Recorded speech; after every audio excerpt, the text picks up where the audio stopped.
Hi, I'm Joni Patry, and welcome to my YouTube channel. Well, today I'd like to talk about some major issues going on with the Catholic Church. And relative to that, I'd like to show you the chart of Pope Francis, because I think by looking at his chart, we can see where this is all headed. But first of all, talking about what's going on in the world today, the transits of Rahu and Ketu will always tell us what's going on in terms of the cycles of our planet, of our world, what's happening. And starting in March of 2019, we have Ketu just shifted into Sagittarius, and Rahu just shifted into Gemini. Now, Rahu and Ketu are in a sign for 18 months, and it takes 18 and a half years for them to go through all 12 signs.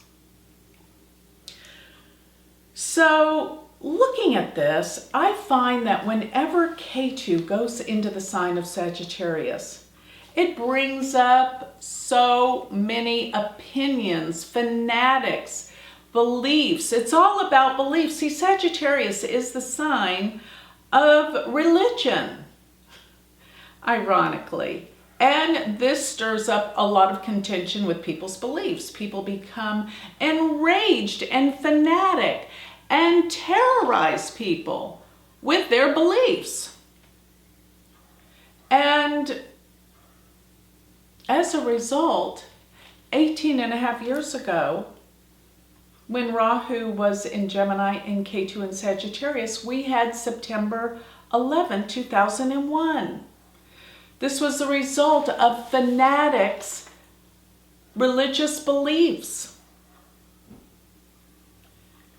And this is going to be happening again. As a matter of fact, yesterday, and Rahu and Ketu have just shifted into Sagittarius. Yesterday was a terrorist attack in New Zealand on a mosque. I mean, New Zealand I thought was the safest country in the world, and we haven't even seen nothing yet. But since this is all about religion, basically, and belief systems, and, you know, all of this involves politics too. Why? Think about what really makes people emotional. Religion and politics, right? So now we're going to get people overheated about all these issues. And that's why we're having all these problems and secrets and things coming up as leaders of all the countries. It's not just the United States. It's happening, of course, in Venezuela. It's happening in France. It's happening in Canada. It's happening all over. Brazil, you name it. Korea. It's happening everywhere. That there's all these scandals being uncovered. You know, I think probably most all politicians are guilty of some kind of scandal. It's just it used to be covered up before, and the media didn't announce it. Think about if John F. Kennedy was president today, with all of his affairs with Marilyn Monroe and all of that. It was just kept secret before, because these people that come into a place of power usually have done whatever it takes to get there. And that doesn't always mean being nice. What's the saying? The nice guys always finish last. So let's look to get a further clue as to what's been happening in the Catholic Church, which, oh my God, this is probably the worst scandal of all. To think that these priests who are condoned as spiritual guides, like a god, they do masses, communion, they're here turning wine into the blood of Christ. And raping, molesting little boys, altar boys, sweet little innocent children. This is deplorable. It's the worst case scenario. It couldn't be nastier. And now finally it's being uncovered. One of the things that I'll never forget, a while back when they interviewed one of the children that came forward, and he was awarded a great deal of money, and they were like, "Oh, what do you think of this? You know, you're being given this, money now. What do you think?" And he says, "I don't care about the money. The only thing I care about is now people believe me." Imagine trying to tell someone back in the day when these priests were so revered that they were molesting you and no one believed you. You were the one with the problem. You were the sick one. It destroys those children's lives forever. No money can take that away.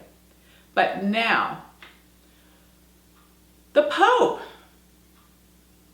he really hasn't given it justice or come forth with the truth. And now, looking at the Pope's chart, I'm just going to say it flat out. He's going to either have to step down or it's the end of the Catholic Church. So let me put up Pope Francis' chart, and we're going to take a look at what's going to be happening based on this chart. It's very telling. So I have Pope Francis, born December 17th, 1936, and the time I have is 5:10 p.m. in Buenos Aires in Argentina. So with this chart, Pope Francis has about 26 degrees of Aries as his ascendant. And looking at that, Mars is very potent for this chart because it's the ruler of his chart, and it goes to the 6th house. And the 6th house deals with service. It deals with health, with healing. And his Mars being in Virgo, he is of service. He works hard. That is a beautiful placement for someone who is here to serve and help others. But I will say this, Mars is energy, and with it being in the 6th house, it does denote someone who is very ambitious. And so he really dedicated himself to what he wanted to do. Now let me tell you something else about this Pope. He wasn't always a priest. He had a very normal life. Yes. As a matter of fact, I read somewhere that he was he worked in a nightclub as a security, one of the security people that would kick people out. I mean, he's not somebody who was always in the church. Nothing wrong with that. I think that's probably advantageous to be in the real world and to denounce it to become more spiritual. So going to his 9th house, you can't help but just spot all the planets in the 9th house. He's got Mercury, Jupiter, Sun, and Rahu. Now the 9th house is the house of religion and spirituality and truth. So he is a truth seeker. He wants to find the truth. He wants to teach. The 9th house is also the house of teaching. So he was a teacher of spirituality and a seeker of spirituality. And on top of that, they're even in the sign of Sagittarius. When you have Aries as your ascendant, all of the houses are relative to the natural zodiac. So the ninth house being relative to the ninth sign, Sagittarius, they're one and the same. So he has Jupiter in Sagittarius, ruler of the ninth and the ninth. That is phenomenal. That is somebody who wants to teach, travel, speak the truth. Because this is what the ninth house is all about. And he is radical about it. Why?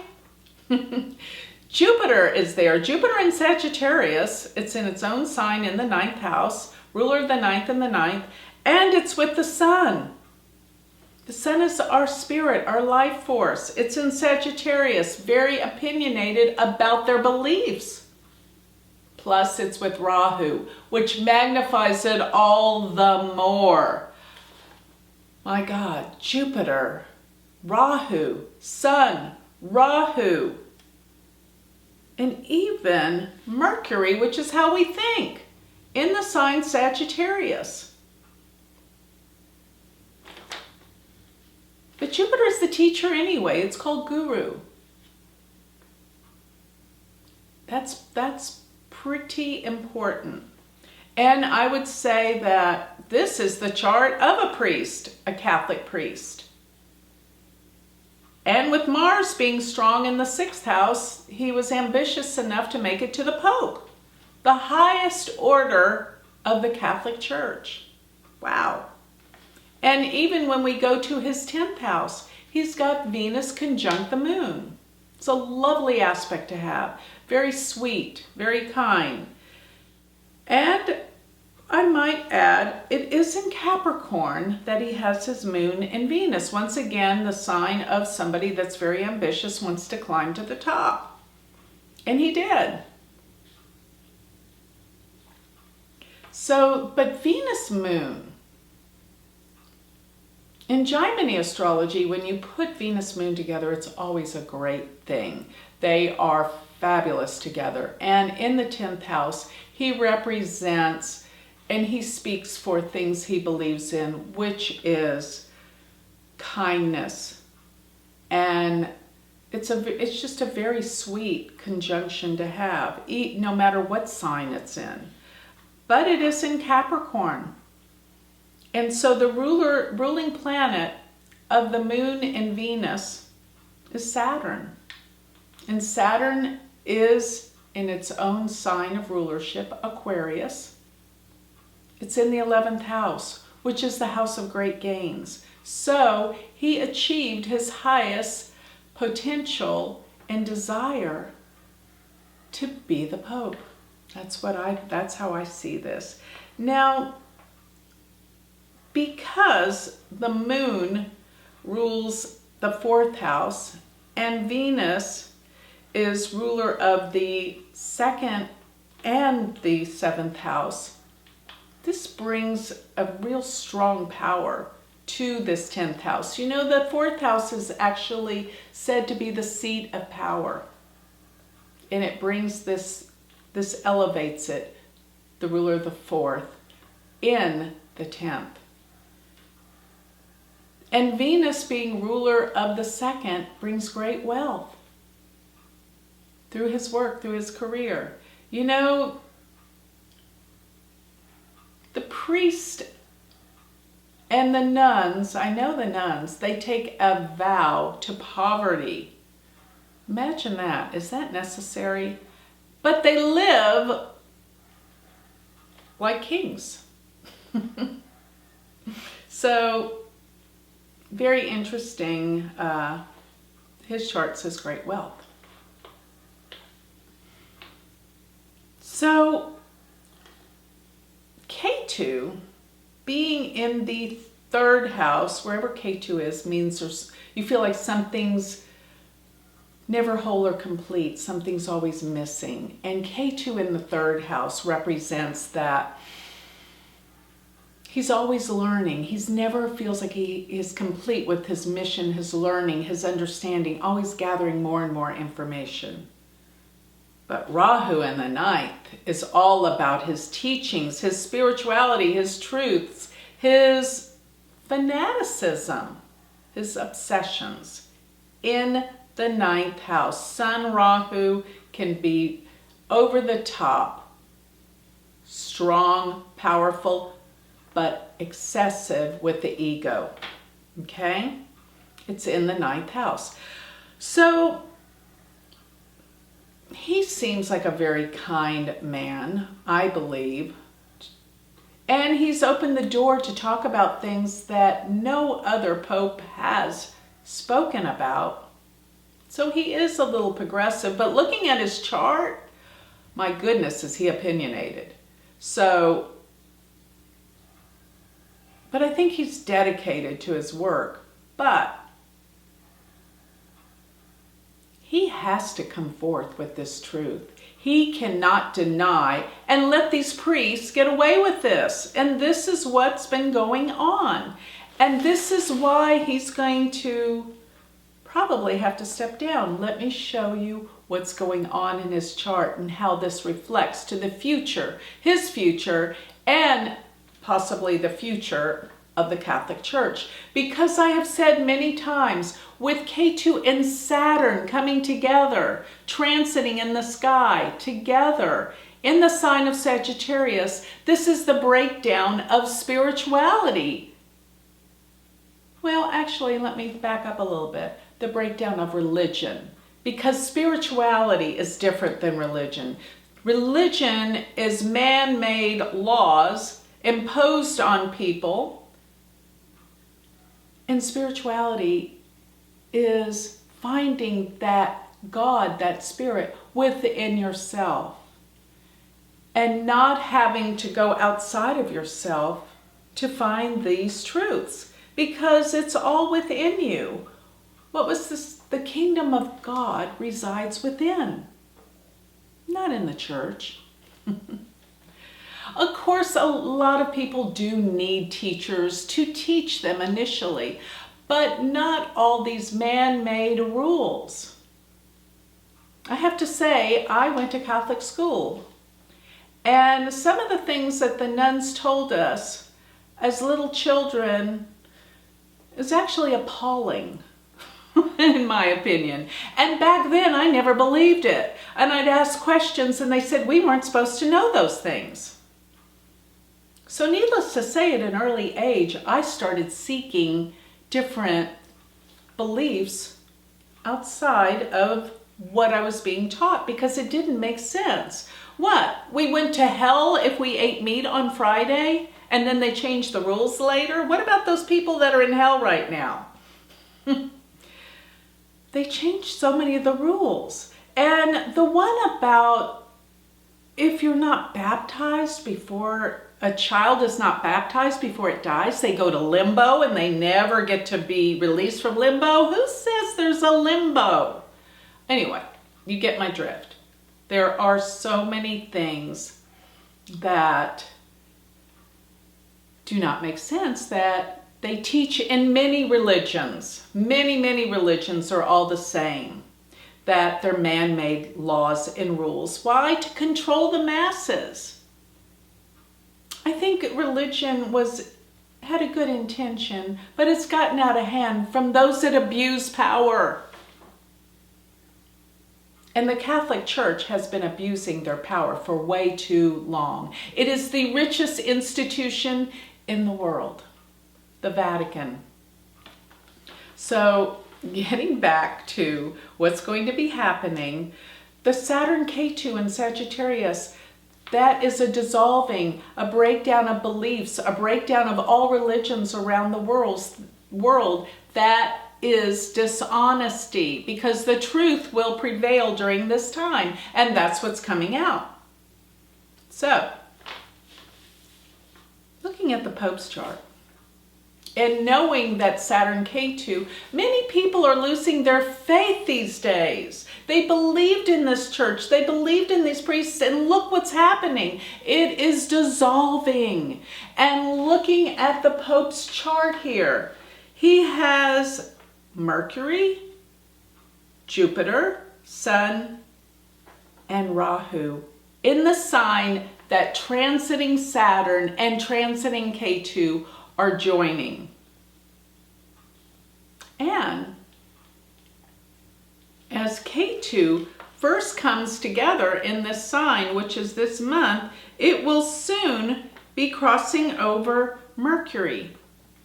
Probably around this, it's getting really close around next fall.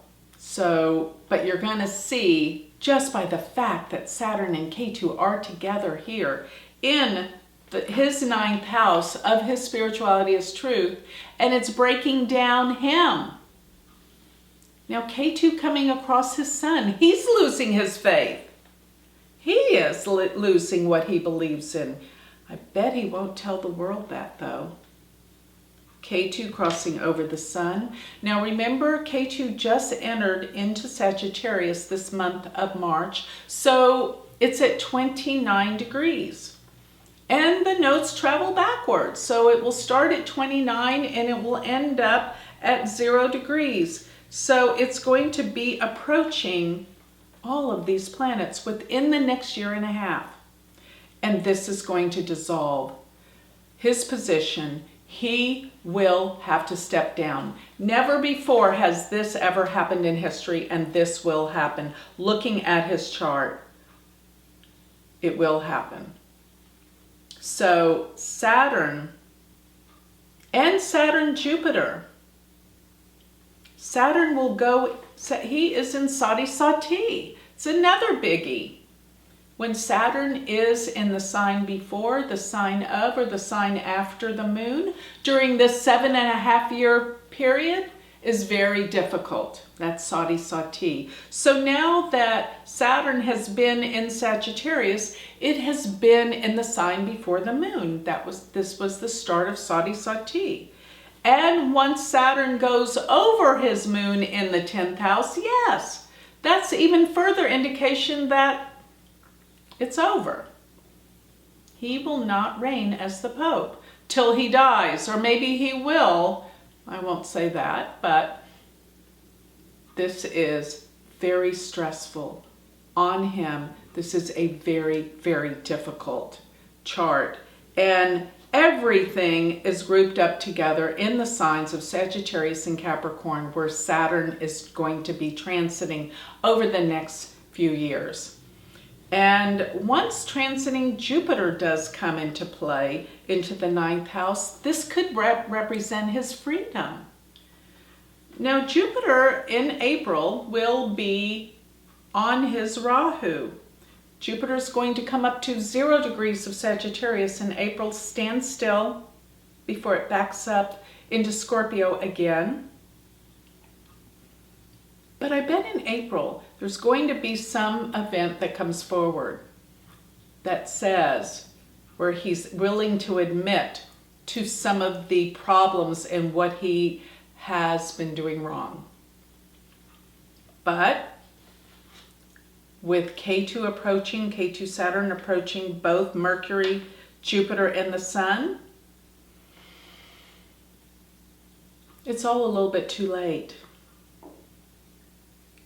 And the public is not going to take kindly to this, and particularly you will see as Saturn moves up and crosses over his Venus and his moon. Kind of sad, but a lot of the good things he has done may not be remembered during this time, just to focus on what's wrong. But this is what needs to come out now. And this is what's happening globally all over the world. Things are changing. So the Catholic Church is losing its power, losing its attendees, losing the people that believe in it. It's all transforming and changing because the truth is that spirituality is what's going to be presented. People will start recognizing more of who they are, what they're here to recognize and do with themselves. Yes, this is a time, a major transformative time in the world. and things are going to be changing for the better as a consequence of this destruction. It's going to take many years. It isn't going to happen overnight, but this is the beginning of a new age where people are moving more towards their spirituality and their truths within, instead of giving their power away outside of themselves. In every respect. That even goes for politics. Politics and religion. They're not anything you want to discuss at a party. Otherwise, you may not have very many friends when you leave. So, if you want to win friends and influence people, don't talk religion or politics. That was what my mother always told me. Funny, I didn't listen, did I?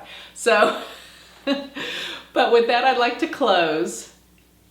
And if you would like to learn more about Vedic astrology, you can go to my university, which is University of Vedic Astrology.com.